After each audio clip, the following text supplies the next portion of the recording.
Welcome to Round Rock, Texas, where we are in day one of pool play at the USA Ultimate D1 College Championships presented by Spin Ultimate, where Pittsburgh is taking on Colorado. I'm Emmy Fitzgerald, joined by Becky Thompson, and we have kind of different seedings here, Pittsburgh versus Colorado, but Colorado having a pretty good day so far today. Colorado winning their first game today against UCLA. Technically speaking, an upset, although they were pretty excited to get it and I think feeling strong coming into this one against Pittsburgh after that game as well. So the horn has sounded, and Pitt in the white facing off Colorado in the black jerseys, and that pole lands and rolls. And getting underway here. So some tight person coverage from Pitt to start off. And two players on offense in the end zone, but Jesse Sun kind of split the difference and got that block. Yeah, Jessie Sun's a great player, and we'll see her, I think, a lot on both the defensive and offensive sides of the disc today. And that throw is incomplete. Colorado picking back up. Of course, they had a second place finish last year, an unlikely finals contender, but really turned a lot of heads and made it work when it counted. Yeah, they did lose quite a few players, so rebuilding year for them this year. But that being said, they've already upset a team today. It was the 12th versus 13th seed overall, so not a huge upset, but they could shake some things up here. And every victory that you can get over someone that is a higher seed than you or lower seed than you ends up being beneficial for future opponents and bracket consideration. Colorado back with the disc,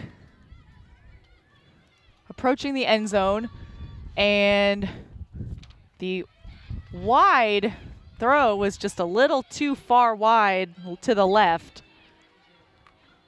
Yeah, Colorado maybe just getting a little bit too excited there. They've had 2 or 3 chances now near the end zone, so close, and they want to get that first point in. Of course, you want to be the first team to score in these games and build that kind of energy, but fortunately, I think just maybe forcing it a little bit. And Pitt taking it in from a difficult spot, needing that inside-out flick to get it to Sun.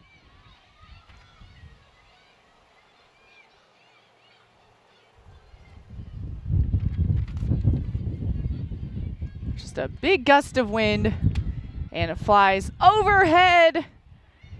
Incomplete.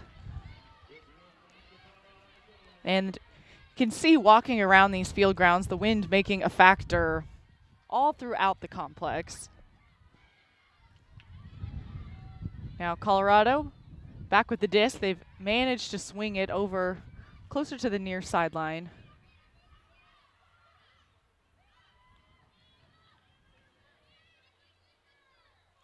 Looking for the first point of the game. There's Rachel Wilmoth who gets the goal for Colorado.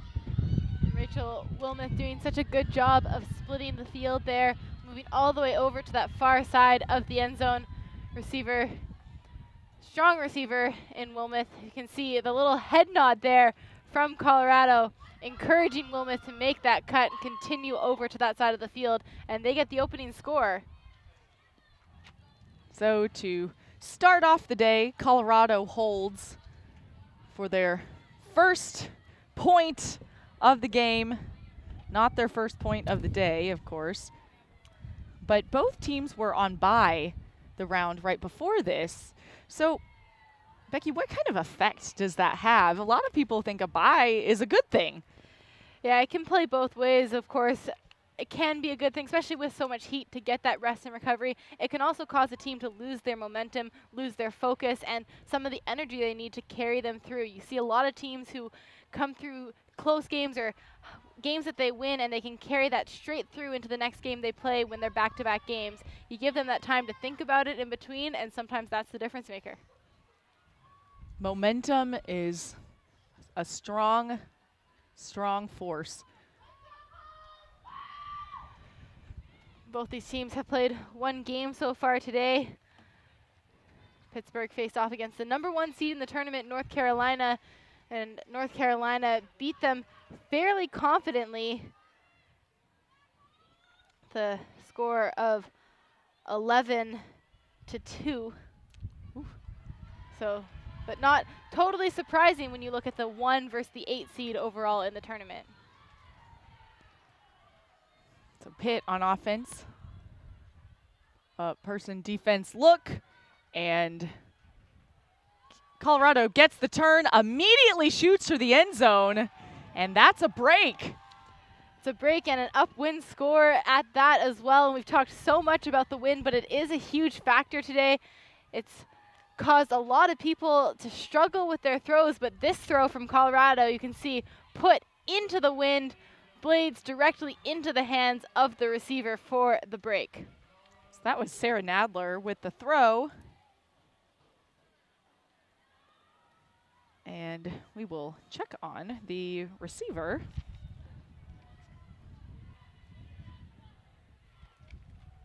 But we've seen teams struggle to score in that upwind end zone. So for Colorado to be able to do that so quickly right off the bat, it's a real testament to their defense as well, to be in favorable field position to convert. Yeah, absolutely. And it's really, like you said, getting to that field position, but also taking advantage of it. We've seen a few teams able to get themselves into those positions, but not take advantage of the opportunity. So Colorado making no mistakes early in this game. So Colorado up by 2 early on. Pitt offense trying to make a mark.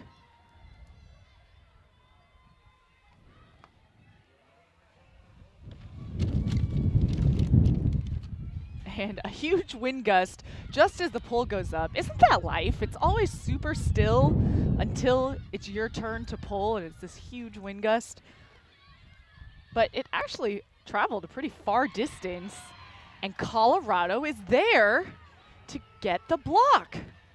And Jessie Sun really had no options trapped on that far sideline as well. Her only choice was to either try to put it deep, which is tremendously difficult in this wind, or into coverage, and unfortunately the coverage won on this one.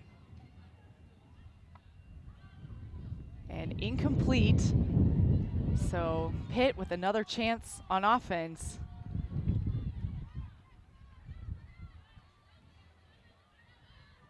Swinging through. That's intercepted by Hutchinson. Another chance on the goal line, and Hutchinson dives for it, but can't get there. You can see the great D there from Hutchinson. Looks for the reset option, and then she cut up line and made an excellent 7 cut as well. One of my favorite cuts in the game. Was in yards of space. Unfortunately, still a break throw, so a difficult throw, and it was just out of her reach, but a really great play overall.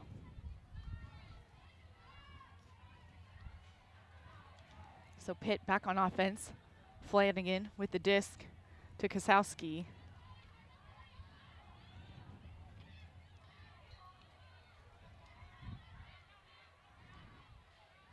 And Blizzard's throw pops up. Hutchinson is there again, and this time her throw is out of reach. It's tough. It's that downwind. You could see, even though Hutchinson released it high, the wind just pushed that down so quickly. So Pitt back on offense, turning into a long point. Sun over to Blizzard, and Sun looking for that huck, but it is just difficult upwind. And the IO inside out throw is a tough one there. Yeah, and Pitt really getting stuck on that far sideline as well, and no options to swing it into the middle of the field. So through the coverage, that's connected.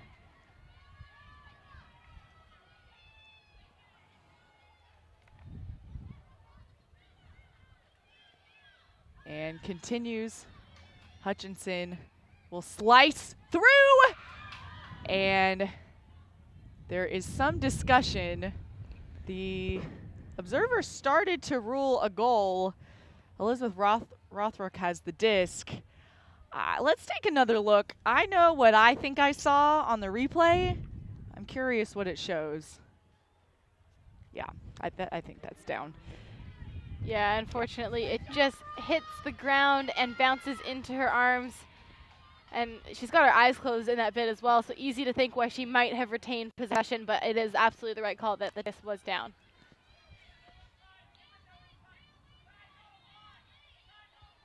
And just sails overhead. There's Colorado. And shoots and scores! Sayoa Lastra. And another break for Colorado early in this first half. And Colorado, I mean, this has been a rebuilding year for them, but they really did find momentum in the postseason this year. They have incredible players, and they're able to put out big performances, and they're showing it right now early in this game. We're talking about the number 13 overall seed versus the number 8 overall seed. These two teams right now looks like it should be the other way around. And Colorado, while they finished second at Nationals last year, they had to fight their way in a backdoor game-to-go situation at South Central Regionals, with Colorado College having a successful regionals as well. So a timeout's called on the field. You can see Coach Claire Chastain, and you can see on her tank too, there are 2 sharks around where it says Cali, and they said that a big theme for their team this year is sharks. So if you have any fun facts about sharks to share, they said they would love to hear it. So even though they're obviously on our live stream right now, I bet they're gonna go back and look at it. So shark facts. Say, everyone, let's have at it. I can think of another Ultimate team. They're called HIP, out of Houston, Austin area. And HIP stands for Hunts in Packs, and their mascot is a shark because sharks hunt in packs. So that is my shark fact that I will share for Cali. So maybe just a good reference to the teamwork that they are trying to build here for this event.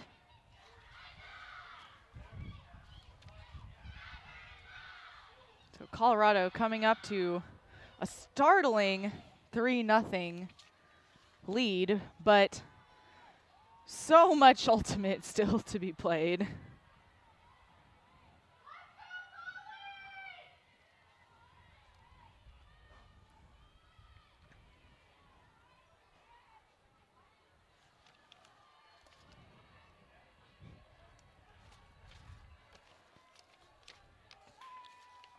So it looks like number 99, Zoe Rath, will pull for Colorado.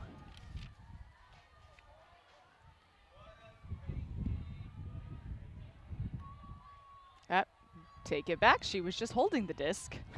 But May Hex will pull instead.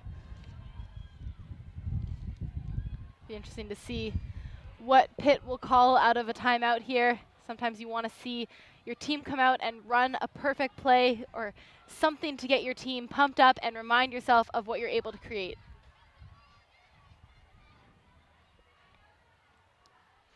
Some quick tosses, and it was just a miscue on the flick release.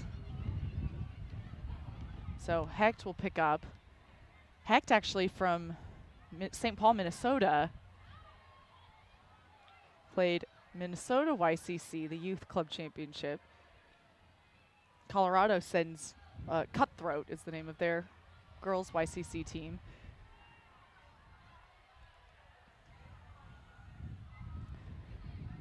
So Colorado inside of half field, a chance for another break, and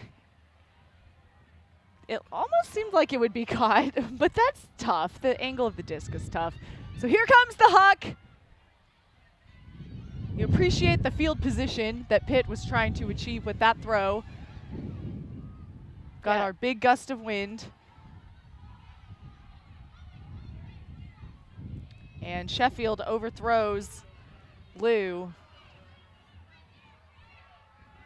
And so that's why Pitt threw that punt of a huck in case there was a turnover in the backfield.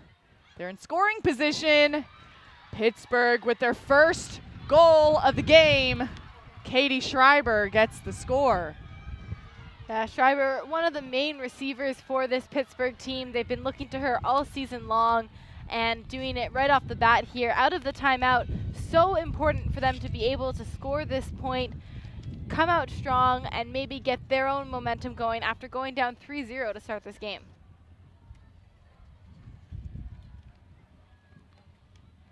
So typically when a team can finally get some points on the board, they're only down by 2. It's early on in the first half. That helps just have an exhale from the team. Okay, we're not going to get bageled. We still have it very much within reach. Now let's get to work. Yeah, and Pittsburgh's a team who's looking to make it back to that top 4. They made semifinals for the first time in their program history last year and would love to get back to that point. They are rebuilding slightly. They did lose some players, but I think we're seeing a team that still has the potential to keep building momentum even as this tournament gets into the later stages.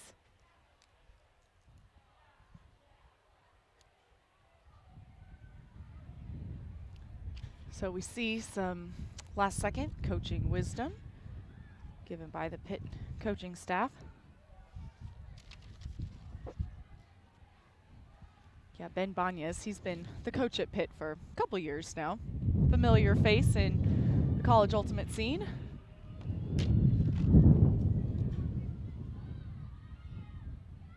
So the pull rolls out of bounds. Will be taken from the sideline because it landed in, rolled out. And it pops up. There's Pitt. His D-line, I'm sure, is so hungry for Pitt to get out there and try and convert. So over the top, diving catch is up. That's Maddie Pizzoni.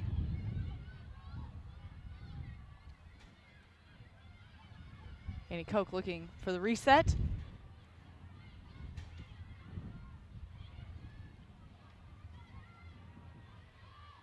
And inside Blady look is good. The next Blady look is not good.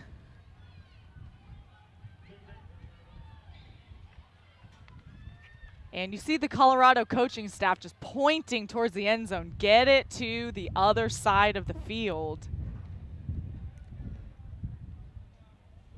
Bailey Shigley laid out for that one and saying that she caught it up. From my view, it looks like she did get one hand underneath it. Not sure if she stopped rotation. That could be the question here. Looks like the observer will come in with Shigley and Pizzone and we'll rule it down. All right, so Colorado taps it live. And overthrown. Same song, second verse. Yeah, a little bit of the same storyline right now for Pitt, just their own mistakes beating them. Defense has been tight from Colorado, but not tight enough to really cause these turnovers.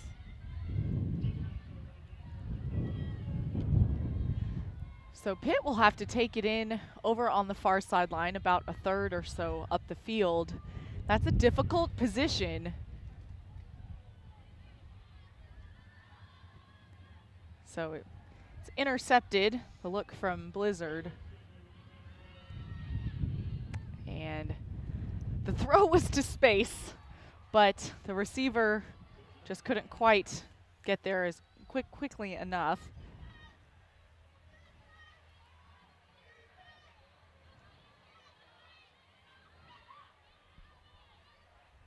So Blizzard throws it to Flanagan. Flanagan with the baseball slide. And pretty flat throw. It's hanging one-on-one. Colorado gets the block. Yeah, Good D from Colorado, but a better decision there from Pitt. At least there was a receiver in the space and there was a good opportunity to make the catch. The last couple we've seen have been into the middle of nowhere. So Colorado line drive. Looking for Michaela Seward. Blizzard puts up that big backhand. And right now, I think it's both teams just trying to get the disc as far away from their opponent's end zone as possible. You even see a poach from Pitt. A foul called at the disc.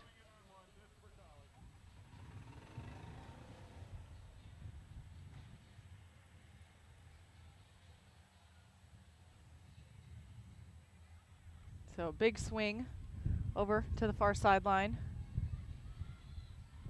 Slicing through, and lots of space. Too much space. Yeah, it looks like the wind was just carrying that all along, and unfortunate for both these teams, they've really just both been rushing, I think, the decision making a little bit, looking for those big shots right off the bat, and not really relying on their handlers so much to work it together and to use a little bit more of their chemistry maybe even to their advantage. Finally, we see an undercut here from Pitt. Reset to Blizzard, and a hand block at the disc. I guess the hand block wouldn't be anywhere else, but you know what I mean. Blizzard does seem to be forcing a few of these options right now. So high up, and a lot of closing speed from Shigley, but that was just a little too tough to track down. Shigley, one of the players on this team who is a dominant member on the silver medal winning team from last year as well, but unable to track that one down. So Pitt moving it quickly, and Blizzard really working through about every. Oh.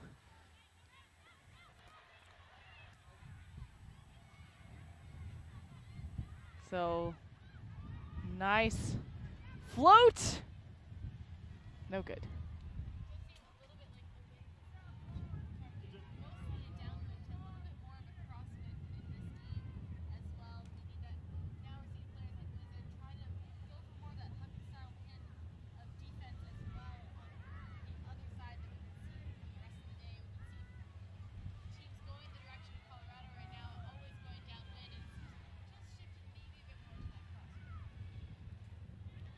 And a bobble off the hands. I should have started a stopwatch at the beginning of this point. This has turned into quite the battle back and forth. Yeah, we saw Colorado rail off 3 quick points to start this one. Pitt answered pretty effectively as well, and since then, this point has changed possession so many times. Both teams have been struggling to put together more than about 2-3 passes. Exhibit A. And you know, I don't think we don't want to be a broken record on the wind, but let us assure you that it is blowing pretty briskly. You can see the green trees kind of in the background. Those are big trees that are blowing very hard, so that certainly has become the 8th defender on the field. Really nice rolling catch from Swift.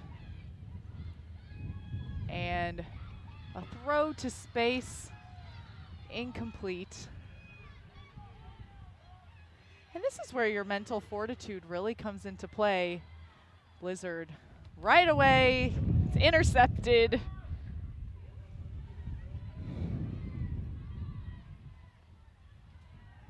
Now reset. Nice extension, one-handed catch to keep the possession. Just straight into the ground. We've all been there. We have all been there. seems like whoever manages to score this point to figure out their systems, it really could be a momentum shift for the entire game even. And one-on-one coverage. Henderson's not tired. This isn't a long point for her.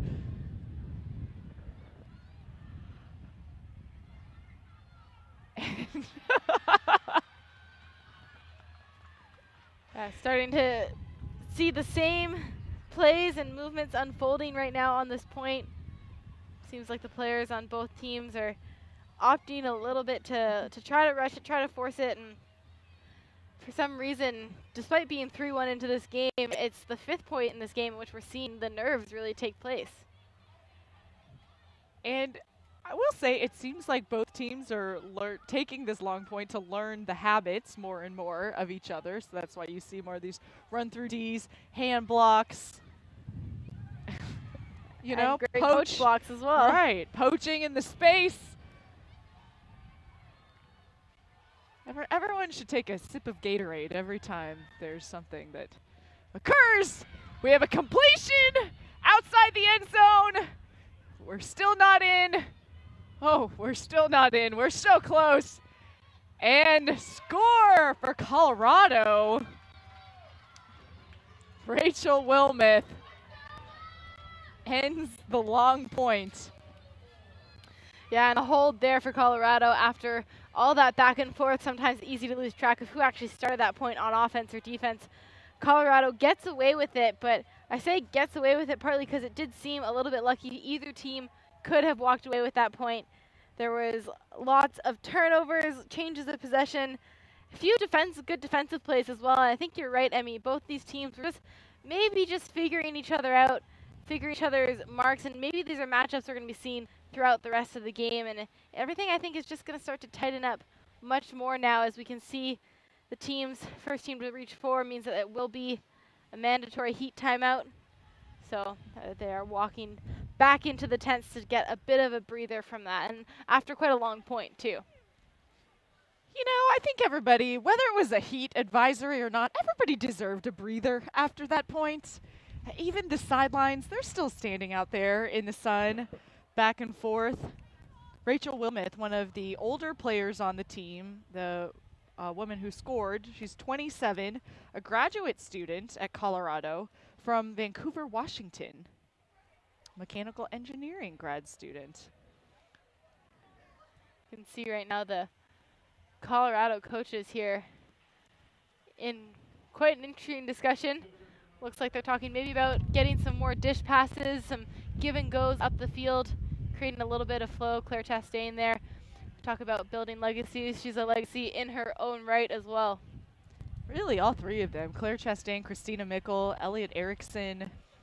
So much success in Ultimate from those three players.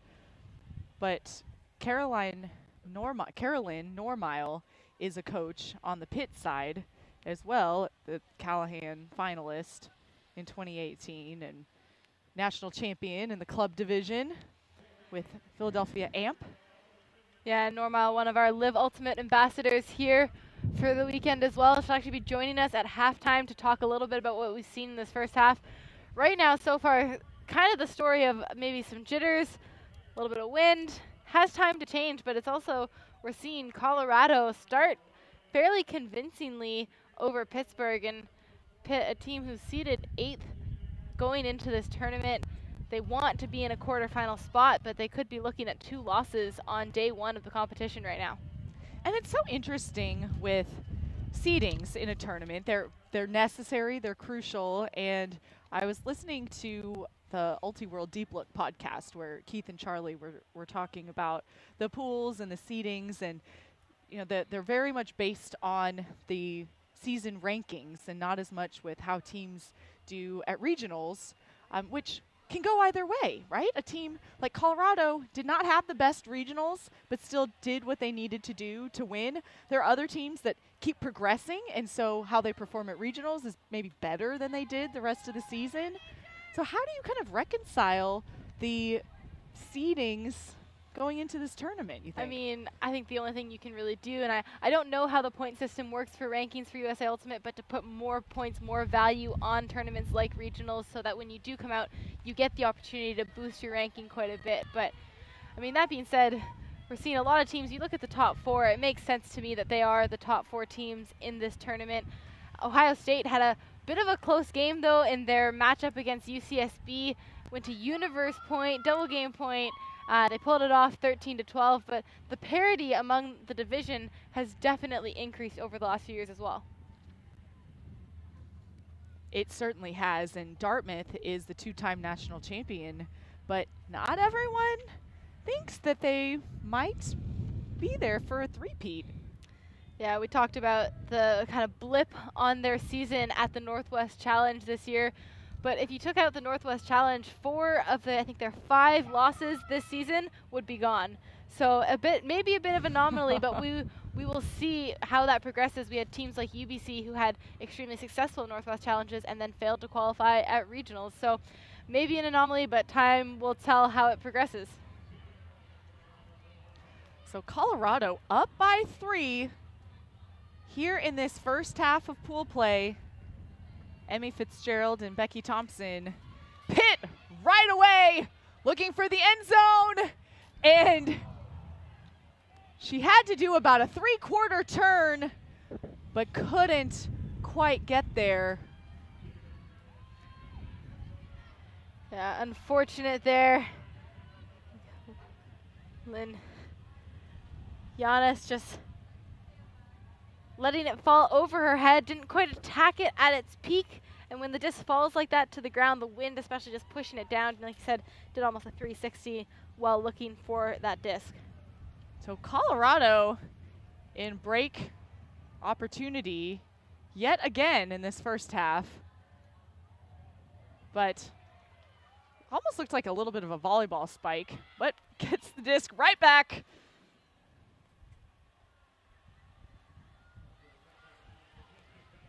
And Hutchinson, I think she had maybe a little too much momentum going underneath.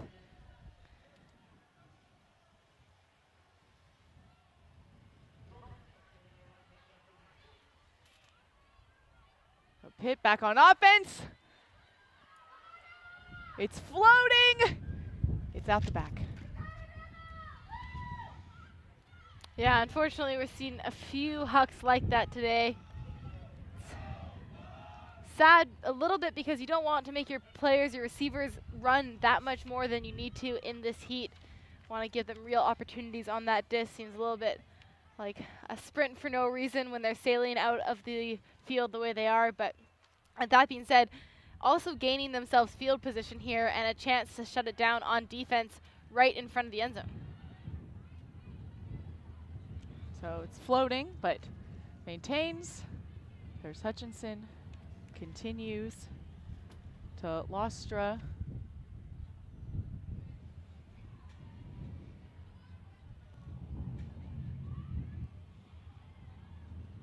And the Colorado cutters are able to find some separation on these undercuts.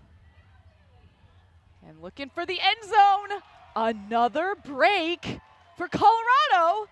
They go up 5-1. That's the third break of the game here for Colorado, and despite a few turns in that point, when it came down to it, they actually made that look pretty easy, pretty simple, and worked it really towards that upwind end zone, and now a chance to extend their lead. They're looking pretty in control and confident right now, and I gotta say, I mean, I'm really impressed with the likes of Katiana Hutchinson as well. She was a player who last year was really outstanding on defense, constantly getting run through Ds, but this year it looks like she's taken on a much more dominant role. She's throwing the disc very, very well as well and kind of directing her team on the field. So really impressed with her on that point. She has. She's just really taken charge. And it uses her athleticism to her advantage. But her disc skills, she feels very comfortable, and that's something that we're seeing more and more of in the college division. Players playing in the youth scene, so they come in with throws, but you still, and this is my opinion, you still need a good balance of players, okay, they played in the youth scene, but draw on athletes who didn't know about Ultimate in the youth scene and build them up throughout your college program. I mean, we've seen so many incredible stars who've come into Ultimate from other sports as well and who joined Ultimate in university. I think Claire Chastain is an example of that as well. And being able to do that is so important. We talk about the youth scene, but you're right, university is really still a place where a lot of these athletes learn how to play. And I mean, we can't say it enough, but legacies can be born. Legacies start here. Julia Schmaltz is another that comes to mind. Division I high jumper, transferred to Texas, and somebody told her about Ultimate. She led the team to a runner-up nationals run a couple years ago. But Pitt is trying to get on a run of their own. They work it all the way up the field, upwind. But turn it over, but get it right back. Jessie Sun is so good at that. I've seen her do that so many times over the past few years. And Blizzard on the goal line.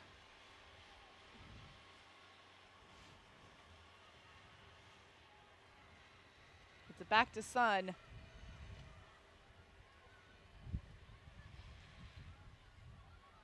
And the tight dish bounces off of one hand, incomplete. A little bit unlucky there for Pitt. They were patient. Jessie Sun waited for her opportunity on the end zone line there, and when it came, she kept that throw low in the wind, and unfortunately still off the hands of her receiver, and I think they will really want that point back.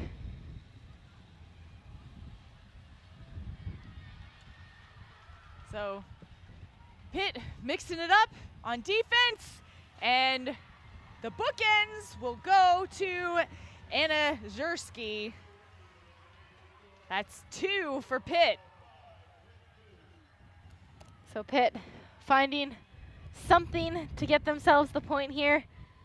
Seeing still several turnovers from these teams, but finally they're taking advantage of the opportunity and looking signs of maybe creating a little bit more flow, showing moments of true brilliance here. So the likes of Jessie Sun stepping up, see her get that run through block as well there, and then was so patient on the end zone, just unfortunately out of the hands of her receiver, but finally gets herself the assist. And I mean, at that point, it makes sense that it had to be Jessie Sun with the assist on that point.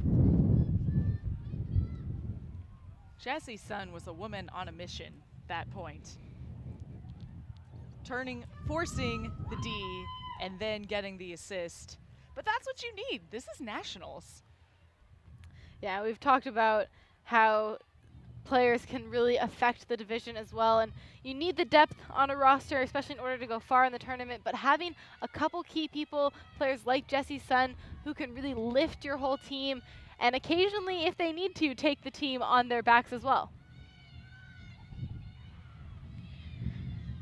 So Colorado O-line on the field. Haven't seen them start on offense in a little bit.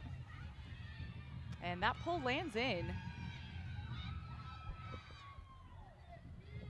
So we've got a cup, 3 people by the disc, but then a chaser on the off handler.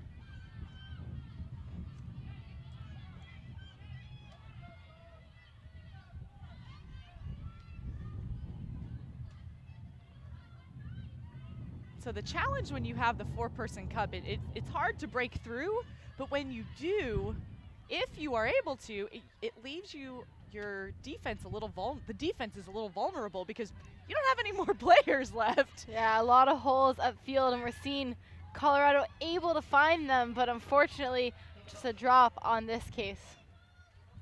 So this gives Pitt the opportunity that they need. Take it within 2. It's floating, and it is incomplete.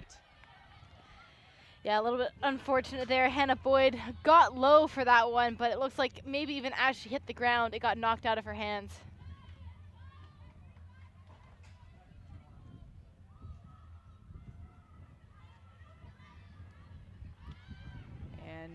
disc is caught.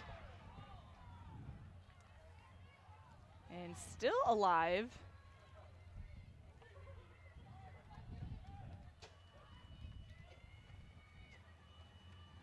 But throw is just a little bit behind the receiver. And the punt goes up. Are we going to have another one like 0.5 earlier on? That's possible. I mean, both these teams have shown, again, really good moments. They've shown patience. I think right now Colorado showing way more patience than Pittsburgh, and possibly that's the biggest difference maker in this game. They're trying to work it through, especially through this zone look, and at the same time, it is good to see a different look from Pittsburgh here. And the disc went due west, but a foul is called on the throw. I didn't have a good angle in terms of seeing what exactly happened on that one, but you got to think with the trajectory of that disc that there might have been some contact involved in there. Didn't seem like it did what was intended.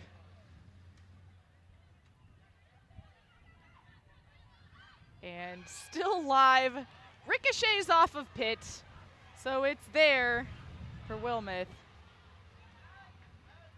Meg Henderson coming down with that snag.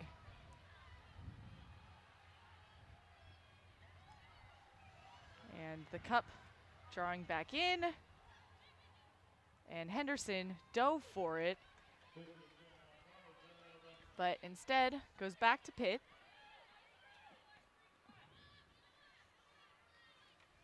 Kosowski with the disc. Swings over to Tori Smith.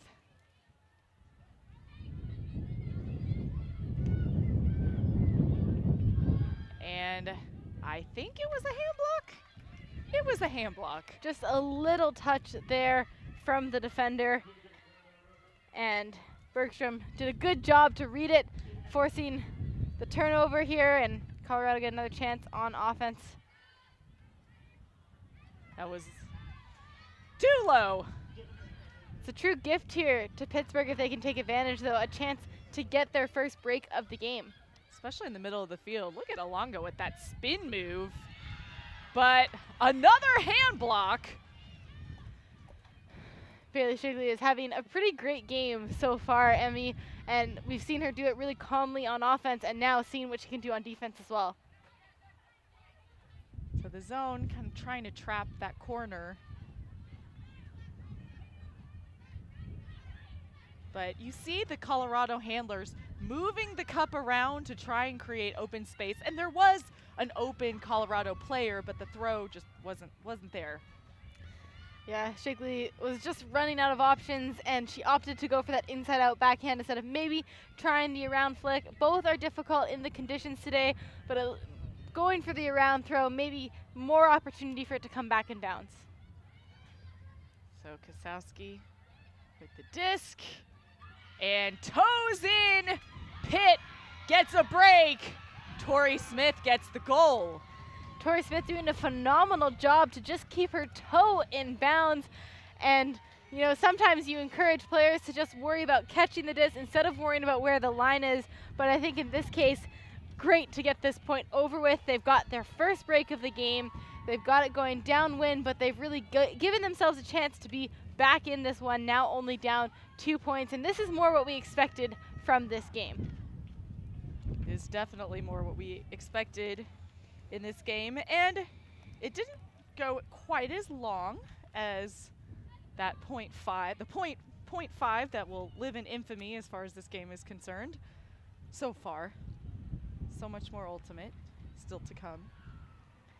Yeah, we've got lots of action coming for the whole weekend as well. We've got another game here with us right after this one between Cal Poly and Colorado in the men's division. Colorado were champions in 2014 in the men's division as well, so looking to maybe return to those levels of play. And we've got 5 games for you tomorrow, another women's quarterfinal on Sunday morning, and then we turn over to ESPN3 for the semifinals and the finals after that.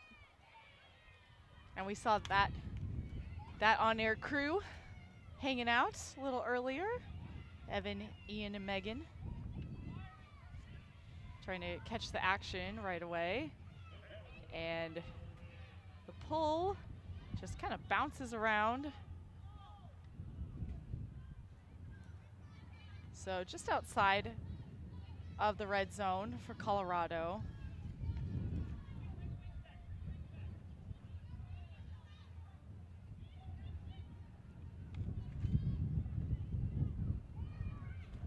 And the throw was behind, and there instead was Batia.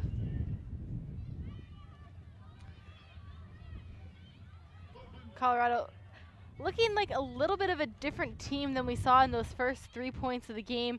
Their execution was so clean and so efficient at the start of this one, and it's really taken a turn for the worse. Unfortunately, we're seeing a lot more execution errors from them, but we know that they don't need to do that. We've seen what they're able to do. We know that they can be clean and effective with the disc. So I think they need to maybe even take a moment to refocus and remind themselves that they were in complete control of this game, and maybe just beating themselves, allowing Pitt back in a little bit too much right now.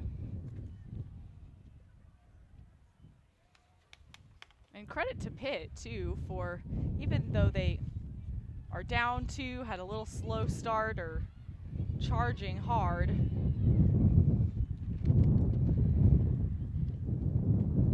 Sun with lots of pivots.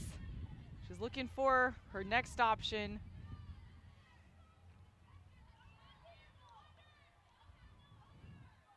And it's floating. Sun caught it, but she can't catch her own throw. It was so close to touching someone else. If it had just bounced off someone else's hand in that group of players, she would have been totally fine to retain possession. She tracked the path of the disc perfectly, though. And throwing it up over the top. Guess who's there? Jessie Sun. Flashes the peace sign to her fans in the crowd, encouraging her as well and having a good game. And this Pitt team right now showing that they're very willing to fight this one out and work through these long points. So disc goes back to Colorado. One-handed grab in this end zone offense.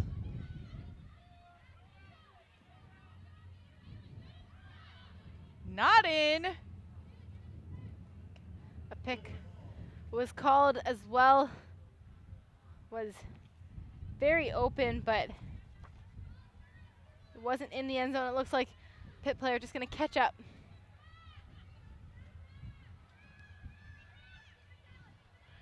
And very close to a double team, but manages to find Wilmoth. So Wilmoth gets another goal. Colorado up by 3. Colorado, after quite a few turns, a little bit of scrappiness, they find themselves a hold. Even the end zone set there was not very clean. There wasn't a lot of cuts coming in the end. Had to go into coverage, but having somebody like Wilmoth there to retain the contact, keep the disc in her hand, stop rotation, she made it look easier than I think it was in that situation.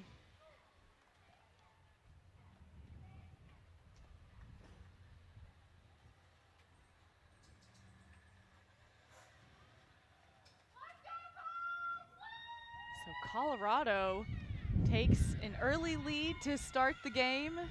There are fans everywhere here in Round Rock at the Multi-Sports Complex, about 30-ish minutes outside of Austin, depending on traffic. You can see teams have spray bottles. It's kind of like if you're trying to train your dog, you know, not to do something, you spritz them with a little spray bottle so they stay back. It's actually very useful in this humidity. Yeah, I think just keeping each other a little bit cool, feeling just even that little bit of freshness can get you feeling like you're ready to take on the next point. And throughout the complex, there are misters that are stationed in various places for players and fans alike.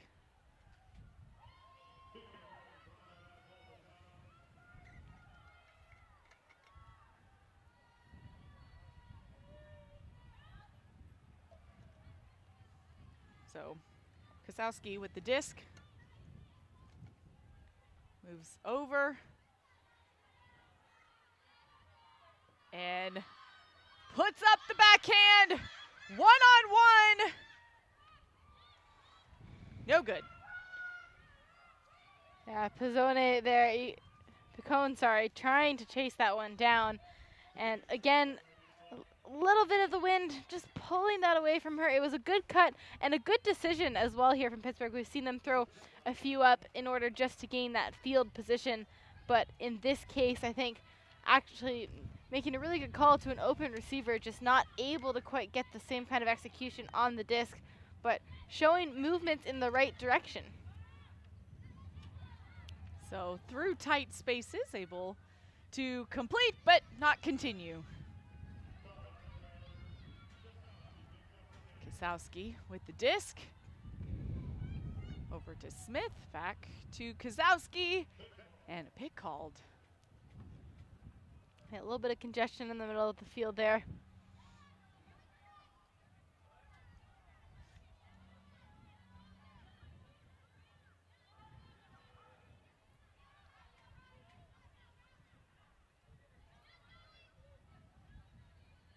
Some tight person defense. Hutchinson goes off to poach, thinking maybe she can get her hand on the disc, but Smith is there. Great effort from Picone. Yeah, I think at that point she might have known it was gone, but she missed the one just a few throws ago in the other corner of the end zone, so wanted to get that effort out there anyways.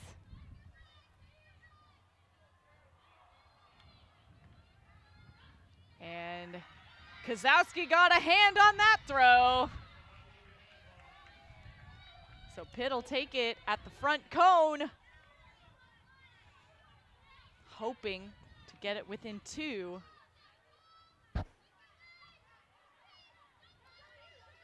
And throwing over the top, but there comes help from Rothruck. So picking it up will be Fiona Dragonfly.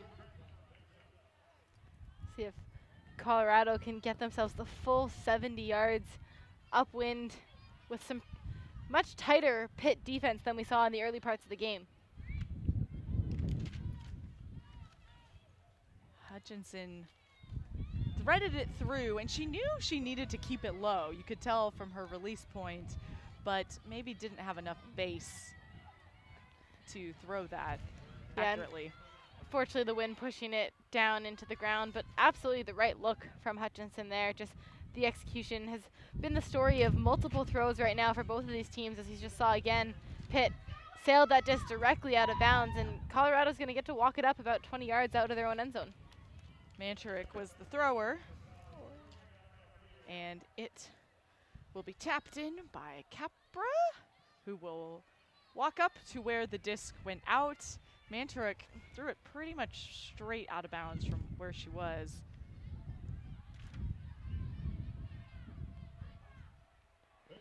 A pick is called. Seen both these teams get just a little bit more congested with their cuts. Maybe some fatigue showing. It's only their second game they've played today, but with the heat and some of the longer points, still absolutely looking like they're pretty tired already, and maybe just getting a little bit complacent with some of their clearing, which is clogging up the lanes.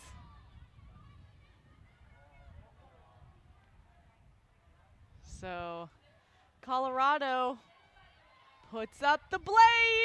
I thought maybe Hutchinson could get that on the way down.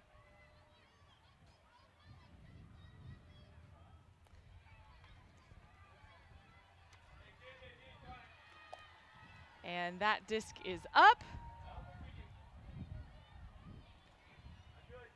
So Kosowski has the disc. Centers to Smith.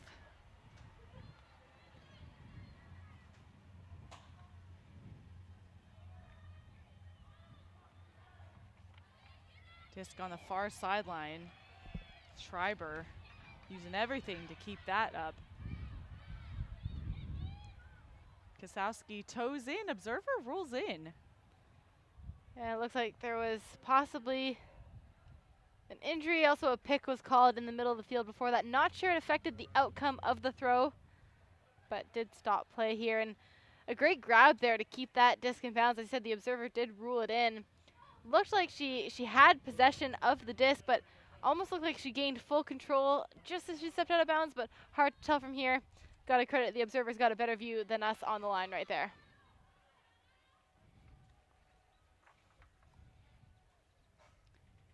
And in USA Ultimate rules, everyone has to be stationary where they were when the play occurred.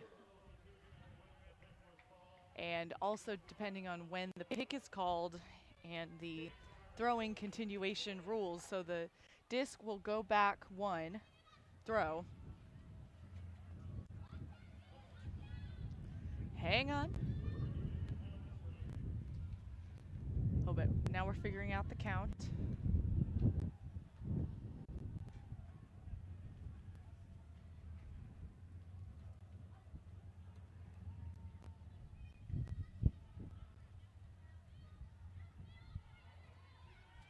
So Kosowski with the strike up line. She looks to the end zone, and that is a Pitt goal. McConey is there for the score.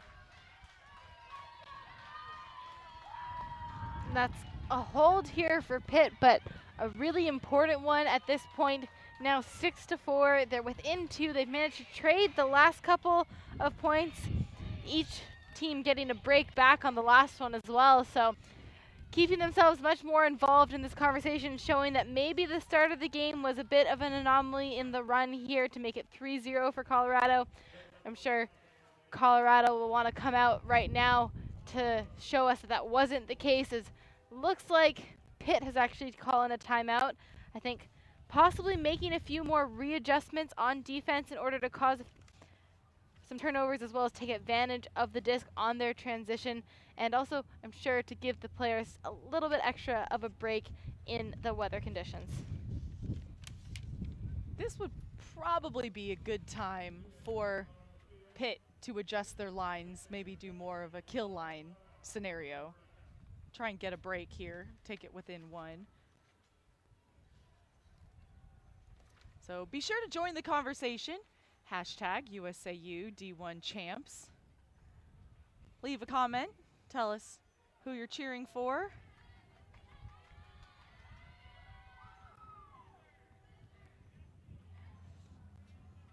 And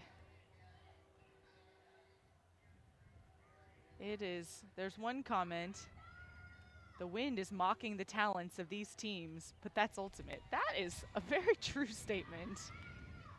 Yeah, I mean, you can't get away from the fact that we do play a game that is often in all kinds of weather conditions, and that it does have an effect on the game, and that is why we often say teams that have deep rosters are able to grind out those long points, able to fight for every disc, even when there's so many turnovers, are the best teams. And it happens at every level of the game as well. Unfortunately, wind does play an effect on the game, and the best players will be affected by it. So if the team who is going to dig the deepest is going to come out on top in this game. So be sure, if you are within driving distance of Round Rock, that you check out the Learn to Play Clinic Saturday morning, 9 to 11, here at Round Rock Multi-Purpose Complex. 4 Live Ultimate ambassadors will be there, including alums of these universities represented here. Jimmy Mickle, Colorado alum, Carolyn Normile, Pitt alum. Oh, and Trent Dillon is a Pitt alum as well, and Jesse Schaffner from Oregon.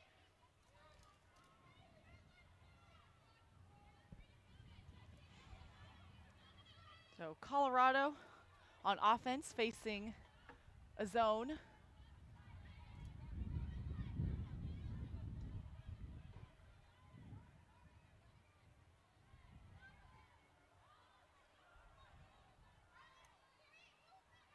And that is flying. There is, though, the completion Wilmoth just has so much power. Yeah, we've seen Wilmoth come down with quite a few discs now through coverage, through intense coverage as well. She's obviously a marked player at this point. They know what she's capable of, and she keeps retaining the disc, so full credit to her. She's making a difference in this game for Colorado. And she's doing a good job to getting a yard advancement. You see even here, she swung the disc, and now she's making sure she's moving upfield, adjusts her angle, but she's 10 yards ahead of where she was when she last caught it. I think that's such an important observation as well, because so many players get caught up with trying to just pull really wide, trying to get that space to get the swing, but they lose the focus on gaining yards as well. So Colorado is close. It's floating, not in. The next throw is Colorado gets the hold. Jordan Stockdale with the goal. Colorado getting themselves to 7-4. If they can get themselves a break here, they would be able to take half as well, and I'm sure all these players are ready for a proper long break. We've had quite a few long points in this game. We're only 24 minutes from soft cap right now, and we haven't actually got into halftime yet. So I think these players definitely will recognize that, will know that going in to halftime as well. That being said, with how close we are to soft cap, going in 8-4 versus going in 8-5 or 8-6 maybe is so different at this point, and could really be the difference maker in this game if we get to soft cap before that point. So it's so crucial then who scores. And I mean, is that a Captain Obvious statement? It's crucial who scores the point. Well, yeah, but in this time crunch scenario where now the clock could be an opponent, especially if you're down by 3 goals, so you have a long point, your team needs to score because you might not have that many other opportunities. Absolutely. It's always critical who scores points. I mean, obviously it's how you win games, but like you said, there is a time crunch, and there has to be a sense of urgency now from Pitt. They have to be aware of that, and they have to know that they need to respond with a run here. They need to stay within 2 points. They need to keep it consistent so that Colorado doesn't extend the lead so much that it's not reachable in the time that's left. So Kosowski picks up, that's centered, and will continue, and looking deep, but it was a MAC that benefited Pittsburgh. So Katie Schreiber just kept continuing her cut, even though the disc was thrown a little under. I think that's a mark of a really great receiver as well. She knew that it might get touched, but she continued to cut. She didn't stop to watch what the defender was doing, and she ran onto it in the end zone, and that's exactly what Pitt needed to do. They keep it at 7-5, and if they can get themselves a break here, this is a completely different game, bringing it back within 1 point.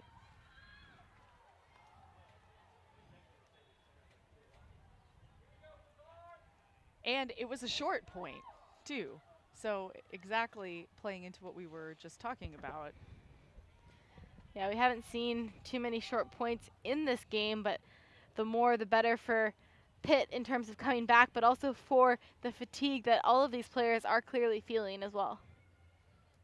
So Colorado is within 1 to go to half, and remember, the clock's ticking, and the clock still is ticking even during halftime. It does not stop during halftime. So that will certainly have an effect coming back as well.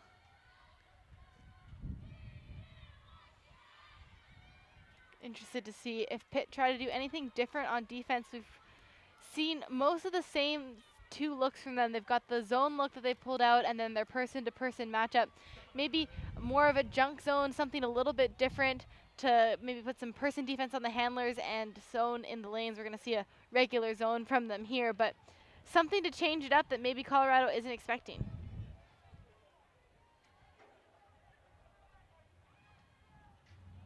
So Colorado getting some throws quickly.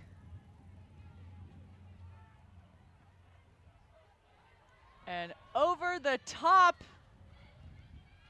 I thought that maybe Seward could cut that angle and be there, but that was a little too wide.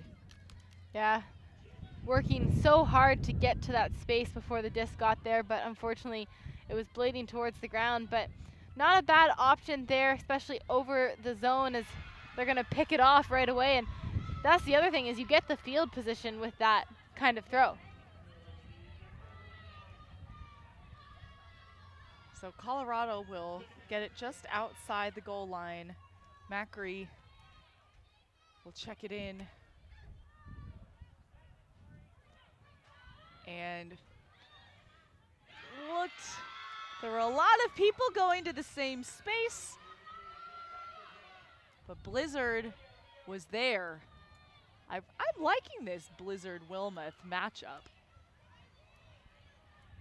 Yeah, it's a phenomenal matchup to watch. We're seeing really two players who are so well matched to each other, similar styles of play, similar movement on the field, as well as you see Blizzard trying to get that reset and going 1 and 2 with Sun as well. So Colorado pretty much playing person defense, trying to keep the disc near here, and Pitt is just swinging to the forced side and striking. Their past 4 or 5 passes have been just that, but now they can't really swing it anymore that way, so a little bit of inside.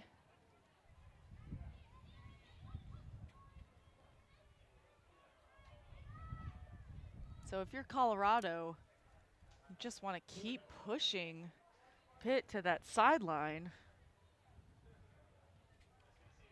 But when you have some talented throwers on this Pitt team, they have the skills for those around breaks like we're seeing here. It's floating. And Colorado disc.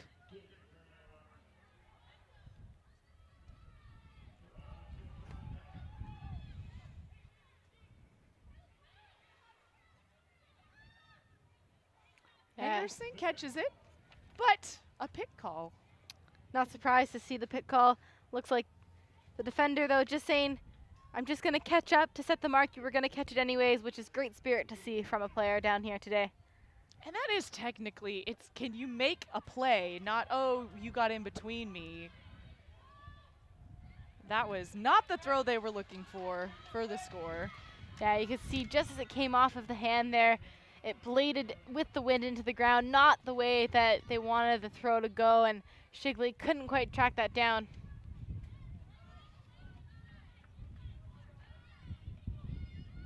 So Blizzard resets to Sun.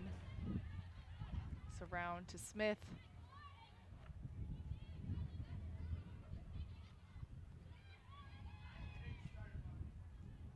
It's a low throw, but it got there.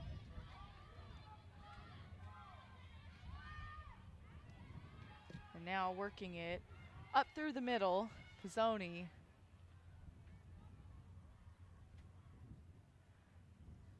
Mantarek has the disc right now as there is a call. So it's a self-officiated game, but if there is a dispute of calls, you can go to the observer. And the disc was called down. Yeah, it's good to see the players mostly trying to have these discussions among themselves, but it does help speed the game up in some of these situations if you can't agree.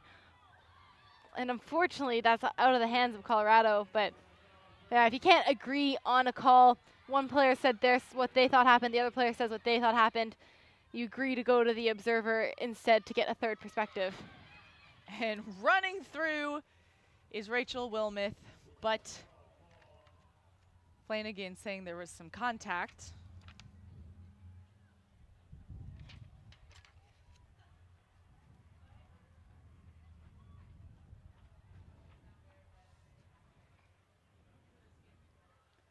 So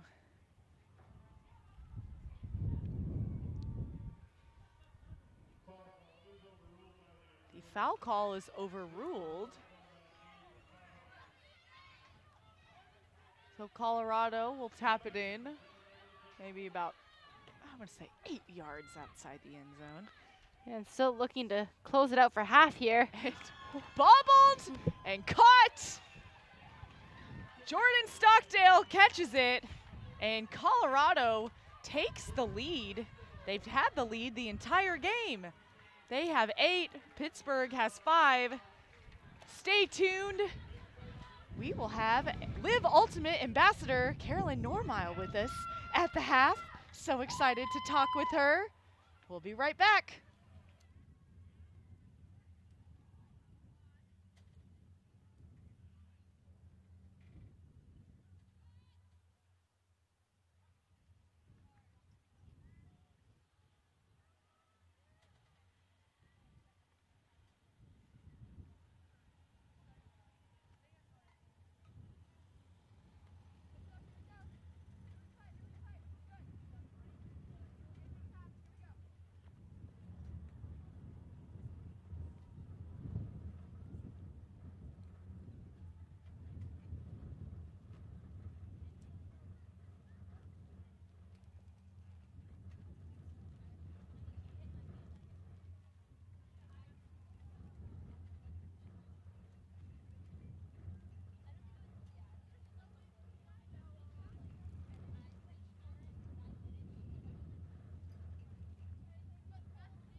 And welcome back at half. Emmy Fitzgerald with Becky Thompson and Live Ultimate Ambassador Carolyn Normile. Exciting first half where Colorado actually leads Pittsburgh 8-5. Yeah, and we saw a lot of long points, a lot of turnovers on each of these points right now, and it looks like the players may be struggling a bit physically and mentally in this game. What kind of advice would you give to them to get through the next bit of this game? Yeah, playing in wind like this is really tough. I think when you're out there, you work it all the way up the field just to have a turnover right on the end zone. That's really tough mentally, and I think just knowing that it could flip-flop either way. Like, Colorado may get an upwind break, but Pitt finally got their own upwind break too. So just staying with it and thinking, we can do this every throw, focusing on every throw and every catch, just focusing in the moment, and that'll help you get through it. Yeah. And Colorado really came out strong in this first half. How do you think they've really taken advantage of the opportunities given to them? Yeah, I think their side stack is working really well. They're kind of opening up a lot of space for those throws, and the around backhands going upwind are working really well, and having their side stack just with that amount of space is awesome, and I think Pitt needs to do a little bit more of that, creating more space on the break side. Excellent. So the theme of the D1 National Championships this year is Legacies Start Here. So you are a Pitt alum. So what do you hope the legacy is of Pittsburgh Ultimate going into the future?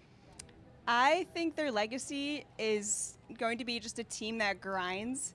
It doesn't matter what the score is. They were down. They got kind of crushed in the UNC game this morning, and they were still really positive coming out of that game, just really embracing the opportunity to be here. It's such an incredible place, and just really enjoying Ultimate and just grinding, doing the best they can. Awesome. And you will also be at the youth clinic tomorrow Yes. morning. Mhm. So everyone, if you can drive to Austin, you could be taught by Carolyn Normile. Who wouldn't want that? Come play with us. So that's it. Thanks for joining us. And we will be back with the second half of play. You're watching the USA Ultimate D1 College Championships.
Welcome back at halftime, where Colorado Cali leads Pittsburgh Danger 8-5. Emmy Fitzgerald with Becky Thompson, and Colorado just came out strong to start the game, but Pitt has still given them a run for their money. Yeah, we've seen Pitt really gain momentum through the second part of that first half and find their stride as well. They went down 3-0. They got themselves back into it, even got themselves a break on the board right now. And unfortunately, it's still those two breaks right at the start of the game that have been the difference maker, with Colorado keeping a 3-point lead at 8-5. But I think most notably, Emmy, the fact is that the first half took almost the entire part of the game to play. We've only got just under 5 minutes remaining until soft cap here, and then it will be 2 added to the highest score. So not long left in this one for Pitt to climb back in.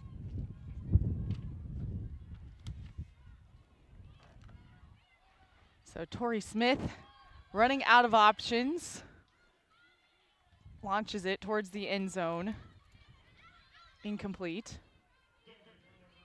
And interesting notes from the first half.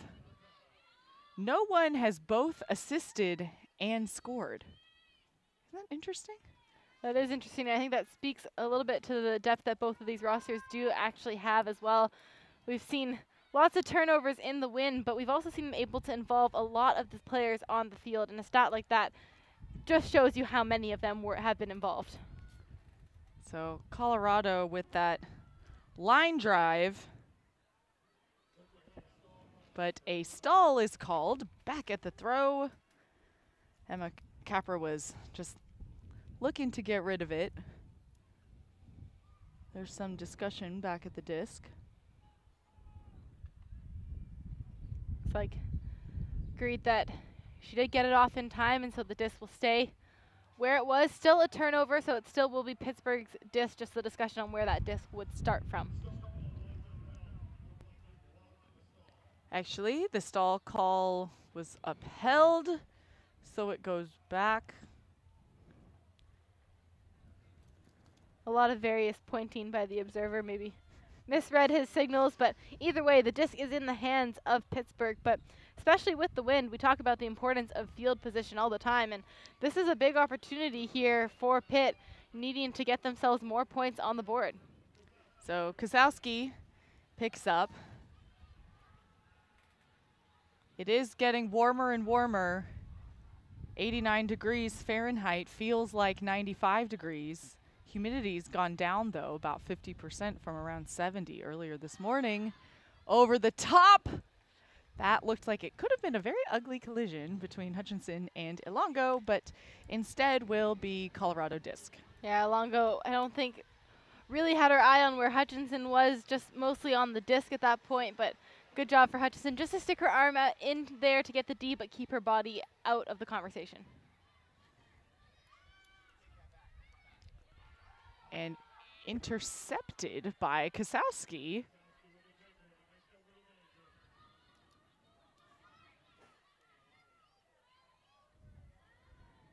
So Pitt with a chance to get it back within 2. It's turned over, but it remains to be seen if Cali will maintain possession for the rest of the point. Yeah, we've seen a lot of turnovers, and I think it sounds a little bit repetitive for us to keep talking about the wind and the execution as well, but it has been a huge storyline, and a big factor to this game is you just see another turnover. This time a run through D from Pittsburgh. We have seen an increased amount of defensive plays, I think, through the later part of that first half and now at the start of the second half, but a lot of really long points here, which has got to be causing fatigue for these two teams. Smith puts it up. No good.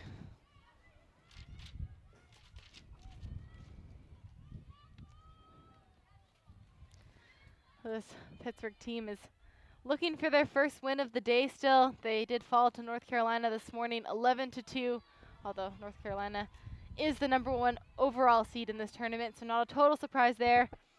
Colorado, though, have a win under their belt with an upset over UCLA, 11-6, as they are currently leading in what would be an even bigger upset over Pittsburgh right now. So we are 31 seconds away from soft cap.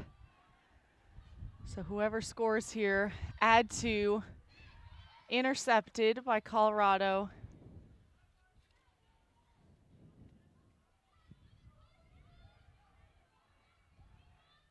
Throws upwind. And it's still important for offenses, even if you can't throw the huck upwind, everybody on your team knows you can't throw the huck upwind, you still need cutters cutting deep to create that space for folks underneath. Yeah, and it's a concept that I think every team talks about, every team wants to execute well, but sometimes it is easier said than done as well, and especially when fatigue comes into play, clearing that space becomes significantly more difficult.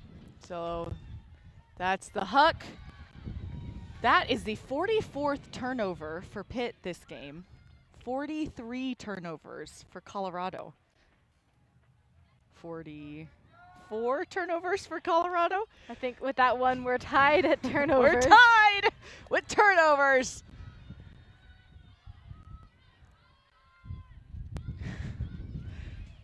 And just takes mental fortitude. It's a field position game. If the wind was personified, the wind would be cackling right now because that is what is responsible for this. Yeah, it is unfortunate because these two teams have a ton of talent in both of their rosters. They are fairly young teams, so you don't want them to, either of them, to get disheartened by a game like this either. The wind, unfortunately, has been a big factor today, and unfortunately it is causing problems in this game. We've also seen a few issues with decision making, so can't all say that the wind has been the only reason for the turnovers in this game, but it's got to be disheartening at this point for both these teams, and hopefully they can keep their heads up, reevaluate, and understand the different components that have actually gone well for each of them at different points in this game as well. And, you know, some of the turnovers are miscues, but it's also defense. I guess there is discussion, so a blue card is being awarded for, usually it's body control or, you know, something to that effect. But the intensity levels remain very strong for both teams, and that is a goal for Pitt. So it's a game to 10. That is a hold out of half as well, but that is also the first point out of half. Like you said, it is now a game to 10, so soft cap has gone on. This is a great play here from Pittsburgh. The high release flick into the open hands of Victoria Smith, points at her thrower, and finally executing really efficiently in the end zone. There was something so clean and simple about that play, and if they can continue to generate a few more of those plays, still 17 and a half minutes until hard cap. There is actually time now at only 2 points down, although it does look like the teams are taking a mandatory heat timeout right now, and the clock keeps ticking in this situation as well, and feel like Pittsburgh might be a little bit hard done by in this situation with only 2 points and 17 minutes remaining to score those points. That's the catch-22, isn't it? You want to be able to spend some time in the shade so you have plenty of strength, but you can't afford for the clock to keep running. Them's the breaks, though, right? Yeah, I mean, yeah, absolutely. It's how the dice rolls sometimes, and it can be really frustrating. And it is tough in this situation when, you know, it's the first team to reach 4 points, and then we get a break at halftime, then the first team to reach 12, or soft cap if it comes first. And, of course, we only started the second half with 4 minutes to go until soft cap.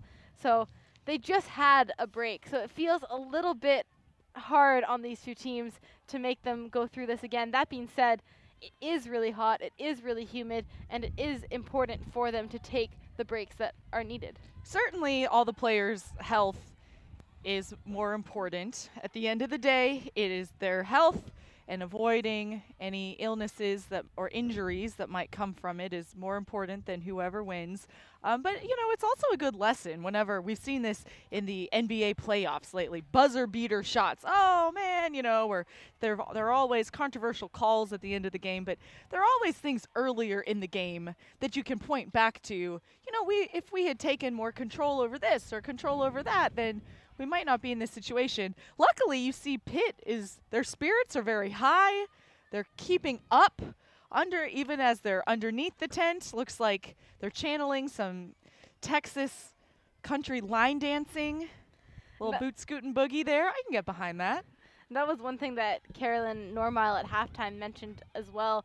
Pitt is a team that has been able to stay really positive even through the downswings, even through being taken to 11-2 loss by North Carolina. They've stayed upbeat, and that is a really important trait for any team. And it's great to see them having a good time, regardless of the situation. None of them seem to be too worried about that. And still time to rattle off 2 points. They very well may be able to do it. Absolutely. And they'll be a little more rested in the meantime. So Colorado getting rest of their own. The coaches conferring with each other as the team took a little tent breather.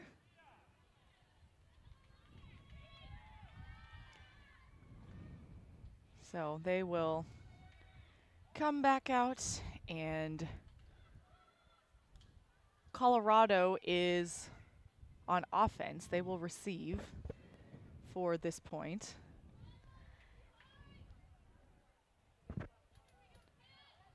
Still quite a bit of wind on the field. I am hesitant to say it's died down, but it does seem like it's a little bit less unpredictable than it was in the early parts of this game. So that could play into maybe these teams having figured it out a little bit and maybe being able to figure out what works. Pitt going more on that upwind side, but a break here would absolutely change the game. I mean, the game has been close since that 3-0 run at the start of the game, but bringing it back within 1, especially on that more upwind side, possibly get that natural downwind break to tie this game up with 13.5 minutes to go. Pittsburgh is not down and out of this. There is plenty of time, and it could end up being a universe point game, which are always super fun to watch. We're rooting for great ultimate, always. Whether that's competition and spirit, and thought that maybe Wilmoth might get that, pick up the trash, but she was there, but just a little late. Sun with the disc.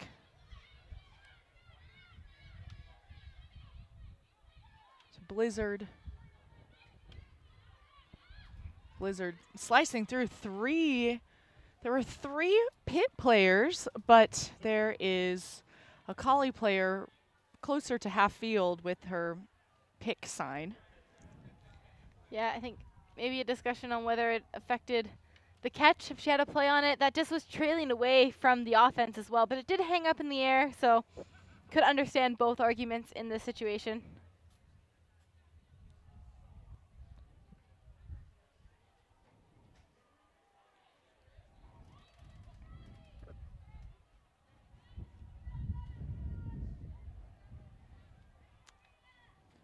So the disc will go back to Blizzard. And looks like Pitt ran a little bit of a stack play, gets some movement going. Toe drag keeps it in.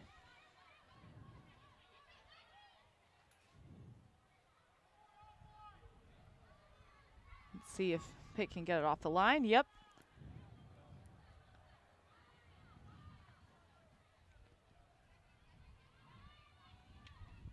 Kosowski on that far sideline looks for Sun, but there's Rachel Wilmoth. I think unfortunate there for Jessie Sun. She just decided to stay on that upline side, didn't have a lot of open room, and really gave herself a very narrow angle. The throw there had to be perfect, and unfortunately it wasn't.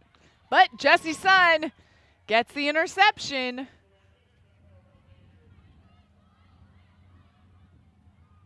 but that throw is incomplete. I think this really could be the game point at this point as well, Emmy. If Pittsburgh can bring this back within one, that could give them the opportunity to take it to double game point. However, if Colorado can come away with this one, there's not very much time left for Pitt to score 3 points.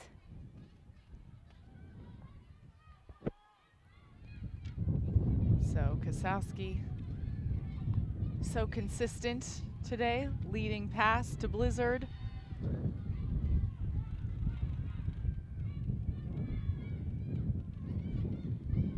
And up in the air, intercepted. That was not what they were looking for. Kosowski sends it. It's caught. It's not in. But this is to take it within one. Pitt has not been there since the beginning of the game. And incomplete. That was the right look. Blizzard made a good give and go and a cut up line, just a bit of an execution in the wind there again. So looking for Wilmoth. She tracks it down, 2 hands. That's a goal. And Emmy, it's really hard at this point not to think that that will be the game. They're up 9-6 now. There's only 9 minutes remaining on the clock. See how it plays out, but Wilmoth, you can see her teammates bowing down to her in celebration. And honestly, she absolutely deserves that. She has had a game and a half. She has scored multiple points, been all over the field on defense as well. You can see her here getting the layout D on Jessie Sun too. And really full credit to Wilmoth. What a game for her. All hail Rachel Wilmoth. Understanding that deep space, tracks it all the way in. Colorado back up by 3. It's a game to 10 in pool play.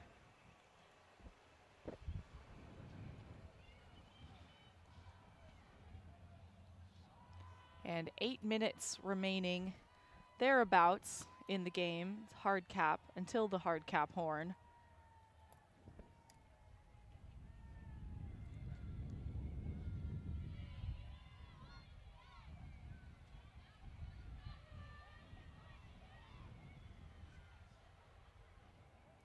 So, unexpected results from Colorado. Just taking care of business. And this is the last game for both teams today.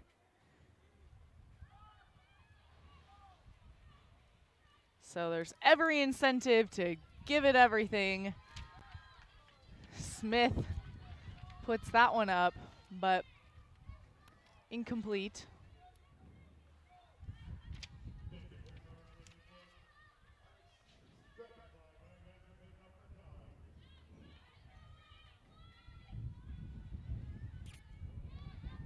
I think unfortunate here for Pitt. They are feeling that sense of urgency, and you can tell they want to get the job done. They want to get the point in, and they know they need to do it quickly, but time not on their side, although a chance on the doorstep now. This is a very crucial conversion right here for Pitt to convert and then get a couple quick breaks before time runs out. It's possible. Showing that patience. I spoke too soon. It was the right look. It was an open cut there from Smith, just overshot, a little too much spin on that disc. And we've been saying the same things over and over and over in this game, but it is unfortunate, it is disheartening, and hopefully these players can find a way to move on from this game because they've got important games coming up, especially Pittsburgh, if it stays like this, need to get wins tomorrow in order to make pre-quarters. And Colorado just getting the breaks when it matters. So Smith checks it in. High release is good. Lynn Bianes gets the score for Pitt. It is 9-7 Pittsburgh, though.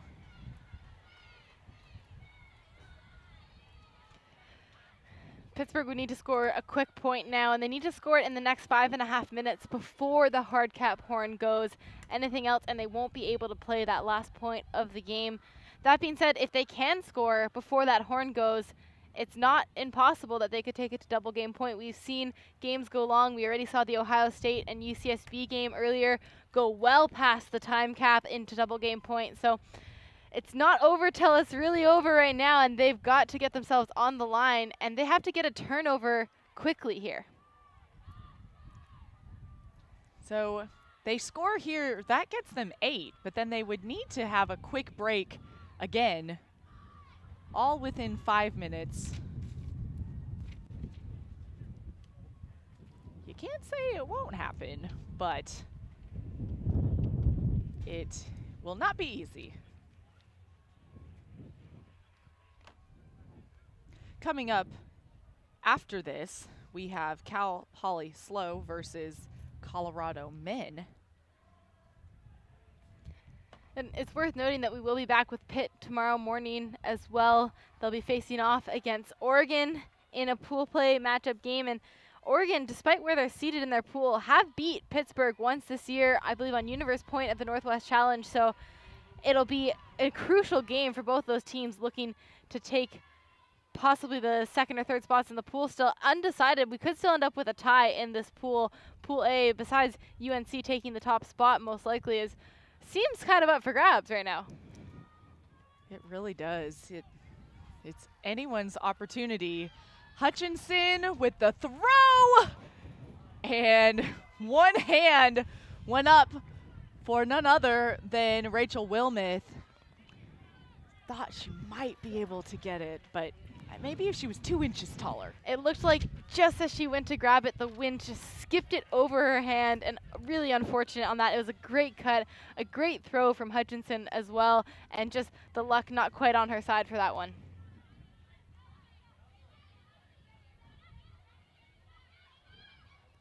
Kosowski working hard for that reset. They are in Colorado's scoring end zone. Manage get the toss out of it, and looking big. Dang you, wind. It's really unfortunate because that is also what they need to do. They need to look for that quick score, although I think maybe panicking a little bit too much. They have 3 minutes, and I think teams aren't always used to taking care of the disc with the clock running down like that. It can be a bit nerve-wracking. They know they don't have a lot of time, and I think just rushing it on that decision. I like in some teams in practice, they will do timed scrimmages as well to simulate and try and create that higher pressure, a little more frenetic energy situation that a lot of times you have a lot more time than you think you do, but you don't have a good sense of what does 3 minutes look like, 2 minutes look like, 30 seconds look like. And we're seeing this from both teams kind of moving fast either way. Oh gosh, we need to score, only 2 minutes left. 2 minutes is plenty of time to work it up the field, but it's currently not going to happen with miscommunications, and it's unfortunate that it is the story of the game. It's the story for both teams, but those 2 breaks right at the start of the game for Colorado have just made the difference, although we're seeing another turnover here, and you can see the sense of urgency all over Pittsburgh. They know they need to score this point.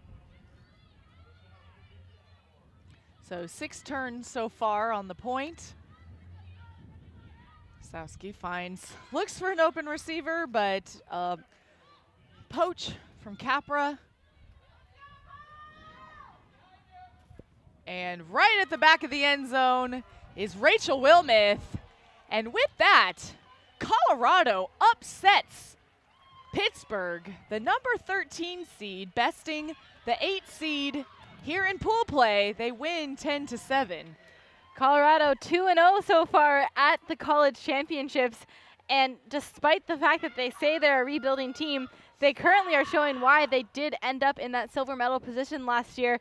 They're a team that digs deep. They're willing to grind out these long points, and even with the nature of the weather, they were able to focus in on themselves, and they kept the lead that they had from 3-0 on for the remainder of the game. Full credit to them. I think unfortunate for Pitt, they couldn't get their way back into it. It was a different story after those first 3 points, but I think they'll need to look back on this, look at the positives, and they are a team that seems to be able to do that and move forward knowing that they need to get wins tomorrow.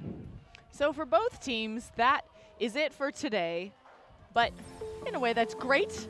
That is not it for us, though. We have one more round of Ultimate still yet to be played.